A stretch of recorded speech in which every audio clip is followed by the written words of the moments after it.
oats, di ba? Quaker oats. Parehas lang yan. Tapos 1 teaspoon baking powder. 2 banana, smash pa rin. Kasi masarap siya, yun lang ang nag-ano eh. 2 banana, minamash mo siya. Tapos doon mo na siya ihalo. Tapos 1 teaspoon vanilla. Okay? 2 tablespoon honey. Yung malaki na tablespoon. Kasi teaspoon, di ba, maliit. Tapos, i-ano mo muna siya yun lang. 1 cup oats, 1 teaspoon baking powder, 2 banana smash, 1 teaspoon vanilla, 2 tablespoon honey.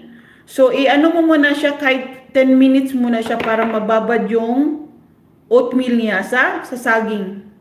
Para mababad yung oatmeal sa saging.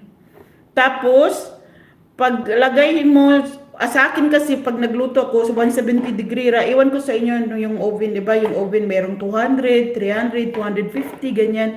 Sa akin naman is, pero yung 170 is 250 yata yan sa mga ibang oven. Tapos, ano lang, 8 minutes, check mo 8 minutes. Tapos kung hindi pa siya masyadong 18 minutes mo or 11 minutes, ganyan lang. Masarap na siya. Kasi honey lang siya, wala siyang asukal, honey lang nilalagay. Kasi meron na siyang banana din, di ba? Ayan. 24 million in the house. Sayang naman i-off ko, Master G. Bayaan mo muna, Master G, no? Marami nang pumasok eh. 19 times lang, 24 million in the house. Shout out all. Ayan. Meron din ako ditong mga pandesal, mga ganyan. Ano pang meron? Meron kami yan. Meron akong doon sa mga lista ko. Ayan, okay na? Sige, ready na. Ready na yung mo? Nasulat mo na lahat? Madali lang naman siya. 1 cup oats, Quaker oats, 1 teaspoon baking powder, 2 banana smash, 1 teaspoon vanilla.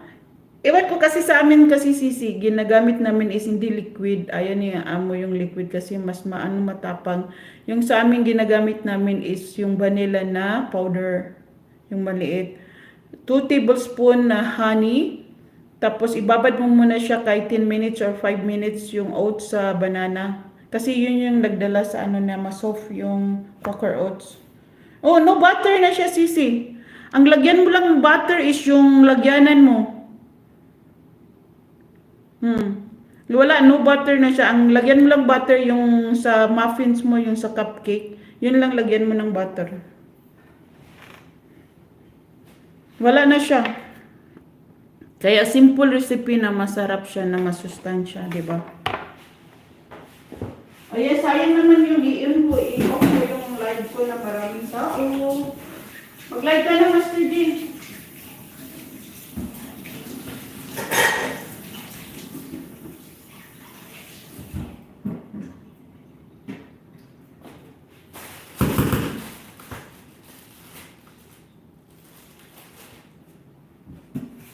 Ayan, sana makilala na tayo sa mga natin. 13 million in the house. Okay na ang oats. Okay. So, anong gusto mo? Yung blueberries na naman? Blueberries muffins? Okay, so yung blueberries muffin is 1/3 cup fresh milk. Tapos, 1 teaspoon lemon. I-mix mo muna. I-set aside mo muna siya. Tapos, gagawa ka ng pang niya is 3